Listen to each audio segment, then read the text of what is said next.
Put the axe down. Step away from it. Step away from it. What'd you know? Oh, okay. You serious? You talk again, I'll have my court officer put a piece of duct tape in your mouth. You understand it? Put the axe down. Those 4 words snapped a courthouse into survival mode. What forced armed deputies to lock corridors, clear rooms, and push a code 4 before the gavel even fell? In this story, you'll watch the line between contempt and a felony stack, attempted murder, aggravated assault, harassment, after a direct threat to a district judge. If you've wondered what procedure looks like when law meets raw chaos, this is the blueprint. Put the axe down. Step away from it. Step away from it. Let me see your hands. You think contempt is loud words. Here it arrives as steel in a hallway. A courthouse lives on routine. Badges at the doors, bailiffs posted at intersections, a judge minutes from the bench. John Carl O'Brien steps into that order with something that does not belong in any corridor. Weight in his hand, intent writing behind it. The day is set for dockets and motions. Instead, it tilts. Clerks see it first. Not the face, the object. An axe head carries its own gravity. It hangs low, pulls the wrist, makes footsteps sound heavier than they should. Corridors funnel every scrape and command. Even a quiet hallway amplifies metal against frame, breath against tile, shoes slowing when eyes land on the handle. That shift is real. Procedure evaporates. Danger enters the record. The threat targets a district judge. That single fact rewrites the stakes. Staff stiffen. A bailiff names the problem in a clipped voice, and the air hardens into instructions. The stillness before the first order feels longer than it is. Then the command comes, authoritative, short, repeatable, words built for stress, designed to buy seconds for angles, cover, and distance. Those seconds matter. Under New Mexico law, NMSA 1978, Section 30-1-12, a deadly weapon means any instrument capable of producing death or great bodily harm. An axe meets that definition, breaching the threshold when displayed with a direct threat to Judge Amanda Sanchez Villalobos. The Penal Code escalates exposure. Attempted murder, paragraph 30-28-1, attempt to commit, paragraph 30-2-1 murder, for intent plus a substantial step toward killing a protected official, aggravated assault, for wielding the weapon at the target, harassment. When the victim is a judicial officer performing official duties, enhancements follow, paragraph 30-3-19, threatening a judge. The venue is protected. The role is protected. The penalties reflect that up to 18 years for attempted first-degree murder, 18 months for aggravated assault as a fourth-degree felony. Courtrooms rely on decorum as the first layer of control. Titles, robes, Your Honor. Weapons erase decorum. Deputies pivot from etiquette to interdiction. No more sir. No more small corrections. Safety protocols override the script. Isolate the threat. Shield the judge. Clear the line of fire. In prior courthouse incidents, even tools that aren't firearms, machetes, large knives, hammers, have triggered the same posture change. Radios go live. Doors lock. Civilians reroute. The command repeats. Simple words, steady cadence, each iteration tightening the net. One deputy anchors verbal control, another hunts sightlines, a third shifts the judge's route. A supervisor layers the plan, counting bodies and barriers. You can feel the system assemble itself piece by piece, even as the floor feels thin. The payoff is blunt. What weapon did John Carl O'Brien bring into the courthouse that day? An axe. The moment it appears, contempt becomes felony. The difference is not volume, not curse words, not posture. It is capability, stated and visible, inches from a protected official. If words can trigger removal, a weapon triggers a system. Fast, layered, absolute. The courthouse that exists for debate becomes a place of containment, where commands frame each second and the law moves from etiquette to teeth as the next order lands. How fast can order harden into a lockdown once a judge's life is on the line? The answer starts with a sentence built for stress. A deputy steps in, voice flat and certain. Put the axe down. At the same time, The net goes live on the radio. Doors, routes, bodies. All these doors are locked. Okay. So just let me know. Keep me updated. There's the individual that I told you about. A public building turns into a controlled zone. The courthouse is a maze. Public counters bleed into clerk windows. Lobbies sit open like soft targets. Every open point becomes a risk vector that can carry the threat into new space. That's why the first directive is paired with movement. Civilians get redirected, staff step back, hallway lines shorten. The mission is isolation. Roles split on contact. One team stabilizes the immediate corridor with voice control and distance. One team clears adjacent spaces, locking elevators, hardening stairwells, checking bathrooms and alcoves.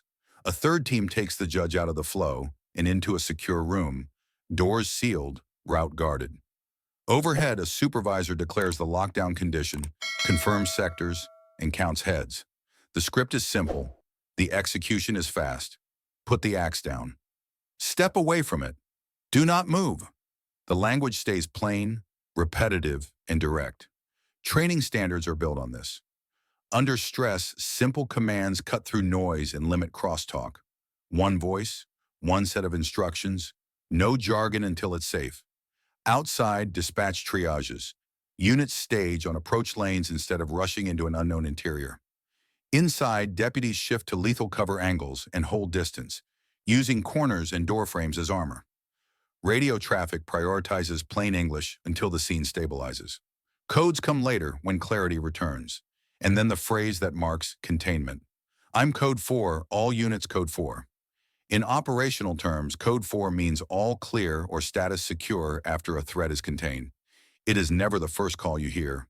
It is the line you earn after the weapon is down, the suspect controlled, and the corridor is cleared. It tells everyone else, hold, don't flood the scene, start the next phase. Seconds decide whether a corridor holds or breaks. Compliance keeps the hallway intact. Non-compliance turns corners into breach points and forces escalation. In this case, the response lands within seconds inside the building, and the layers build inside the first minute. Only once the axe is secured and areas are cleared does the Code 4 roll out.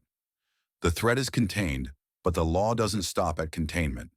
It measures each choice that turned a command into a crime, and a hallway into a ledger of intent. Actually, you know, remember when I that you had or something? A shouted threat can clear a room. Add a weapon, and the penal code starts to layer. The line breaks where words meet capacity. When the threat names a judge, the weapon is visible, and court business halts. That's where prosecutors begin. They look for 4 elements. First, a specific threat to a public official, not a vague rant. Second, the presence of a deadly weapon or a credible means to carry it out. Third, the capacity to act on that threat, shown by proximity, movement, and access. Fourth, disruption of governmental function. The courthouse stops, dockets freeze, staff are forced into lockdown. Each element moves the case from courtroom misbehavior to felony conduct. O'Brien's advance with the axe toward Judge Villalobos breach these by intent and proximity. Defense will often point to anger or spontaneity, arguing the words were heat, not intent. The state answers with statutes that do not require cool reflection, only purposeful action, and the risk to life. When deputies find a judge rerouted, doors sealed, and the public evacuated, the record shows more than emotion. It shows disruption and danger. Attempted murder requires intent and a substantial step, arming oneself, advancing toward a protected official, ignoring lawful commands. Aggravated assault hinges on the weapon and target. An axe or any object capable of causing great bodily harm satisfies the deadly weapon element, and a judge magnifies the seriousness. Harassment or intimidation captures the directed threat to a judge, criminalizing the effort to influence or retaliate against the bench through fear. Enhancements matter. Threats against judicial officers often trigger elevated penalties because the law protects the function of judging itself. Inside a courthouse, the venue becomes an aggravator. The act doesn't just endanger a person, it strikes at the administration of justice. That's why entire benches may recuse and security classifications ratchet up. See, I'm gonna murder you when I see you. I'd like to note for the record Mr. Roman's statement on the record that he will murder me if he sees me. Comparable cases show the spread. Tobias Roman faced an added count for threatening a public official after saying he would murder me if he sees me, directed at a judge. He pled no contest and received an 8-month sentence on that threat, even as other charges fell away. A reminder that the words alone carried prison time. In another courthouse, a defendant who arrived with an axe drew attempted murder and aggravated assault tied to the judge's official role. Collateral consequences follow: strict no-contact orders, higher custody levels, and restrictions that shadow any future court appearance. Prosecutors build timelines with surveillance video, radio logs, body-worn audio, and witness statements. You can hear the commands, see the weapon, watch the movement. Intent and opportunity stop being abstract, and the courtroom reads it back at sentencing. Judges note compliance or defiance after the first command. They weigh posture, silence, apology, or the lack of it. So how does threatening a judge with a deadly weapon transform the charges? It vaults conduct from contempt to felonies, attempted murder, aggravated assault, and harassment, with enhancements key to the victim's authority, as in O'Brien's case, yielding 10.5 years maximum under the law.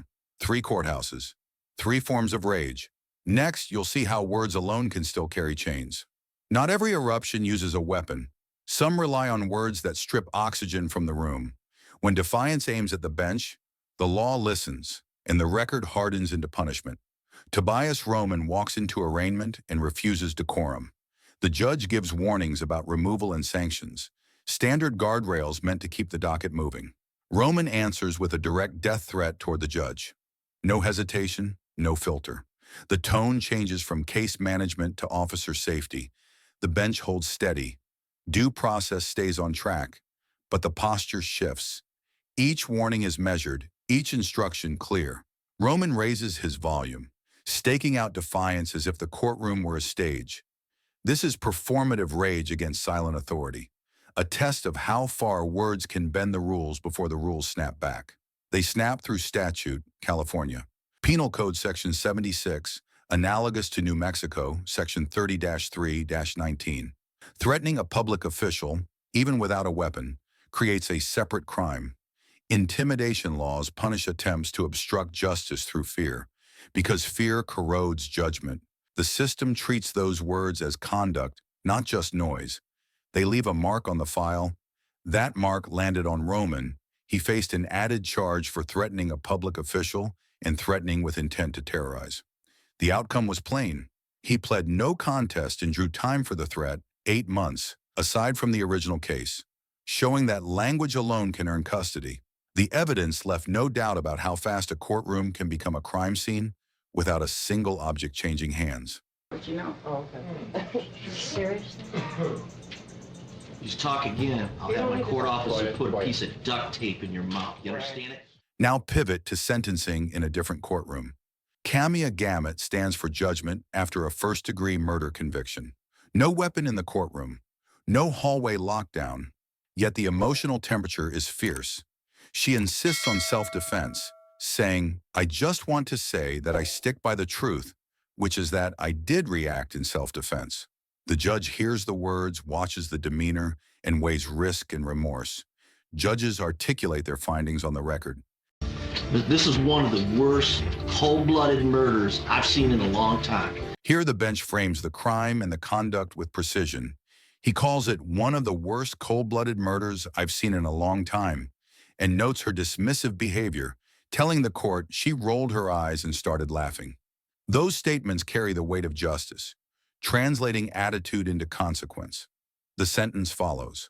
Life without parole. The message is unmistakable. The courtroom is not theater. It is an instrument of memory. 2 defendants, 2 outcomes. Roman's threat adds a new charge and a custodial penalty. Gamet's posture, defiance, zero remorse, closes any door to leniency. Both moments show how demeanor becomes evidence. Words that menace or a smirk that denies harm can shape the range of punishment as surely as the underlying offense.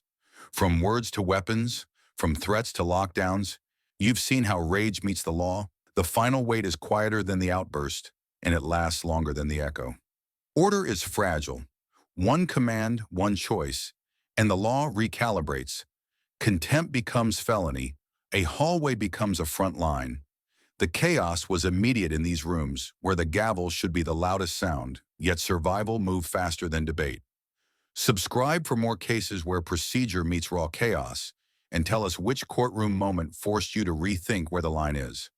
Your insight shapes the next investigation, and your comments map the risks that hide in plain sight. A haunting reminder of justice's profound limits, and its necessary force when anger threatens the bench. The echo fades, but the record does not. Subscribe and follow Red Tape Red Flag on all platforms. And don't forget to like, share, and comment.